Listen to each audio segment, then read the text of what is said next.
गांधीवादी राष्ट्र म्हणतो.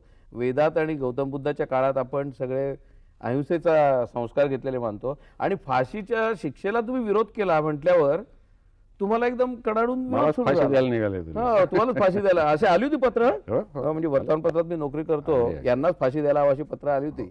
पण तुम्हाला त्यातला कोणता म्हणजे त्यातला विचार काय आहे त्याच्या नाही पाठीमागे? नाही, मी तुम्हाला सांगू का, मी खरं म्हणजे मूलतः जीवनानंदवादी माणूस आहे.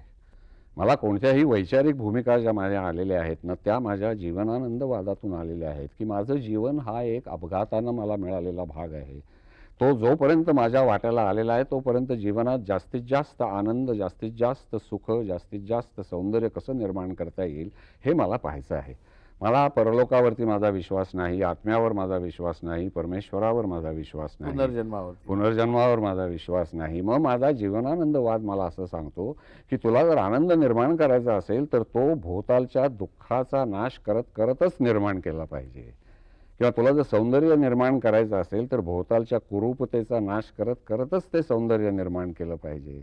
मग हिंसा ही क्रूर आहे, दारिद्र्य हे क्रूर आहे, अज्ञान अडाणीपणा हे क्रूर आहे, अंधश्रद्धा हे क्रूर आहे. तसंच फाशीची शिक्षा. फाशीची शिक्षा म्हणजे तर हिंसाच आहे. जाणून बुजून बुद्ध्या माणसाने माणसाची केलेली हिंसा अनैतिक आहे असं मानणारा मी माणूस आहे, बुद्धासारखा, गांधींच्या सारखा. मग कुठल्याही प्रकारची हिंसा कुणीही जर केली तर मी ती अनैतिकच मानली पाहिजे.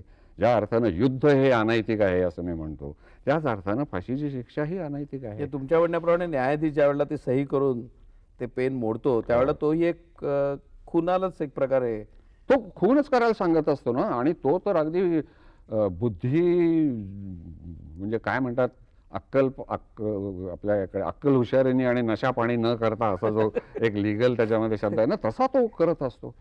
अनेक खून जे होतात ना ते खून भावनेच्या भरामध्ये होतात. किंबहुना थंड डोक्याने ठरवून खून झालेले फार थोडे आहेत असं स्टॅटिस्टिक्स सांगतं. म्हणजे तुम्ही त्या कोसलरचं जर पुस्तक वाचलं, रिफ्लेक्शन्स ऑन हँगिंग म्हणून, तर त्याच्यामध्ये त्यांनी स्टॅटिस्टिक्स दिलेलं आहे की जवळजवळ 90% खून हे भावनेच्या भरामध्ये झालेले असतात.